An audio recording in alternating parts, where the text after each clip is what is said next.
So far, the Pittsburgh Steelers have had quite the start to their season, sitting at 3-2. And if all you did was look at their record, you'd say to yourself, they're probably doing more right than they are wrong, game ahead of 500. But so far this season, this does not feel like a Steelers team to me that is going to be, a playoff caliber team, a team that even makes wild card. I just don't see it happening. They found ways to win. They found a way to beat the Baltimore Ravens. But this team is just lacking in so many different areas, mainly on offense, that I find it very hard to believe that they're able to sustain this success going forward. And if we look at the offense, there has been so much talk about let's fire Matt Canada, let's fire Matt Canada. And I think that Matt Canada has been a big problem here in Pittsburgh. Anytime your offense is playing terribly, obviously the guy calling plays in somewhat, has some blame in that scenario. But there's many different factors that have led to this Pittsburgh Steelers, poor start on offense. I think there was a lot of expectation that Kenny Pickett coming into his second season, there'd be this improvement. The Steelers offense would, take that next step forward. They were definitely a team that many people were calling a sleeper team that could really take a jump this next season. I was one of them calling for that. I thought that would happen with Kenny Pickett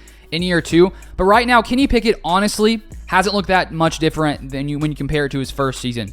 His completion percentage is lower, 59.7% completion percentage this season, 63% last year. Last season, 7 touchdowns, 9 interceptions. Currently, 5 touchdowns, 4 interceptions. Not that big of a difference there.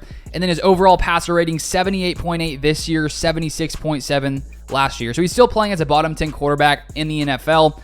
If you look at his yards per attempt, 25th, 6.5. And then one area where he's really struggled is his deep ball, throwing balls 20-plus yards or more, 23rd in deep ball completion percentage. And also, he has the highest turnover-worthy play rate on balls of 20-plus yards per PFF at 25%. So far, Kenny Pickett has not played well, partly due to, his own inaccuracy issues, not hitting the guys at the right time, and, being off in his timing and rhythm. But one of the biggest reasons for that as well, if you look at their offensive line, they've been one of the worst pass-blocking offensive lines in the NFL. They're currently the 4th worst when it comes to pressure percentage allowed, allowing pressure on 43.1% of dropbacks.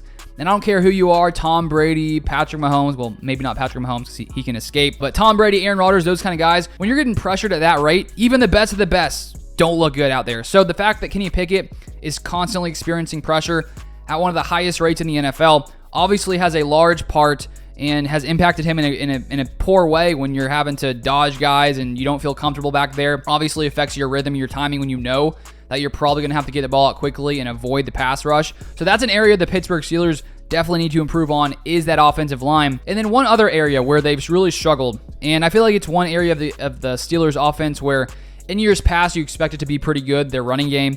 You need to pair with a solid defense, but so far 28th in rush yards per game at 80.4. Najee Harris has just not been getting it done. The Pittsburgh Steelers, of course, did spend a somewhat high draft pick on him in the past few years, but Jaylen Warren looks much more explosive, much more quick. I think the Steelers and Matt Canada need to get the ball in his hands a lot more often and allow him to, be the guy going forward. Still give Najee Harris those snaps, maybe in short yardage situations, but Najee Harris so far has not played well. And then you throw in the fact that Deontay Johnson has not been there, injuring himself early in the season. He should be back soon, which I think should be a big boost to Kenny Pickett in this offense, because clearly when you're, missing one of your fastest, speediest guys, a guy who I think is probably better at getting separation when you compare him to a guy like George Pickens.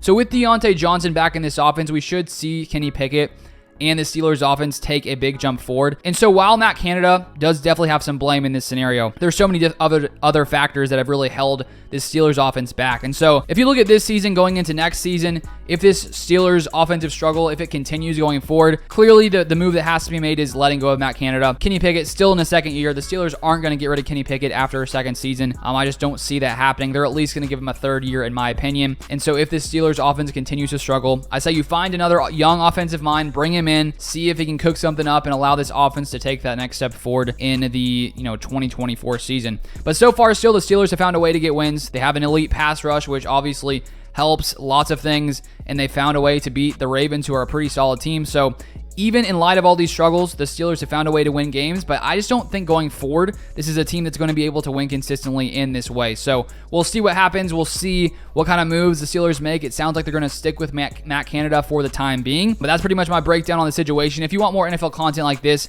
I'll make multiple NFL videos throughout the week, so feel free to subscribe down below.